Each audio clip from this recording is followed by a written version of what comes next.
Donc les chambres d'agriculture de Bretagne accompagnent les agriculteurs sur leur territoire sur le plan énergétique. Donc au travers du pôle énergie, on fait des diagnostics énergétiques. On commence par là. Le premier point, c'est que le diagnostic pour faire le point sur la ferme des consommations d'énergie et voir comment on va pouvoir mettre en œuvre des économies d'énergie sur la ferme, quel que soit l'atelier animal ou même sur les productions végétales, les économies de carburant par exemple, des économies d'isolation sur les bâtiments d'élevage et en plus des économies d'énergie, le troisième point, ça va être la production d'énergie.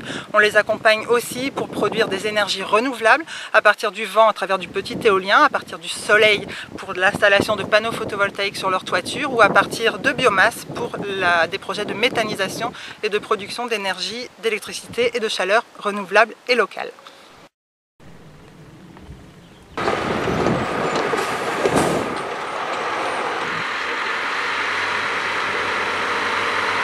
Des différents partenaires qui donnent l'autorisation d'exploiter, donc où sont représentés tous les acteurs du territoire, dont les associations environnementales. Donc la méthanisation, c'est un procédé qu'il faut compter, il faut penser à une vache.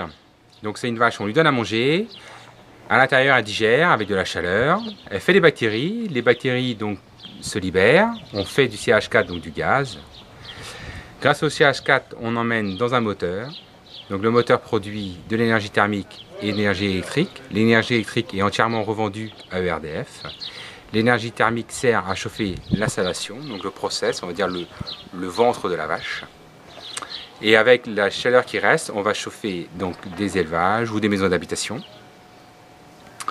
Donc ça permet grâce à la chaleur, donc on libère entièrement le méthane et donc le digestat qui résulte de cette particularité-là. Le digestat est répandu entièrement sur les terres agricoles et n'a plus aucune odeur parce que le digestat aujourd'hui est devenu une matière entièrement ammoniacale. Donc il n'y a plus d'odeur et il n'est plus du tout lessivable par la plante. On va faire les remontées. On va faire les remontées jusqu'en haut. D'accord. On a lu. Allez,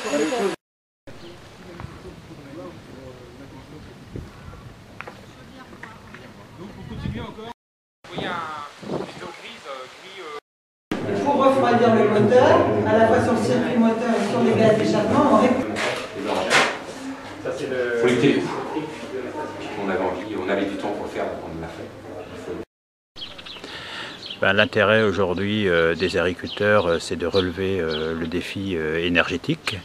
Et pour ce faire, il faut qu'ils aillent au stand Info Énergie des chambres d'agriculture, donc pour pouvoir se faire accompagner dans leur démarche, et pouvoir éventuellement isoler leur élevage, économiser l'énergie et pourquoi pas plus tard produire de l'énergie renouvelable, donc et pouvoir conforter l'avenir de leur exploitation agricole.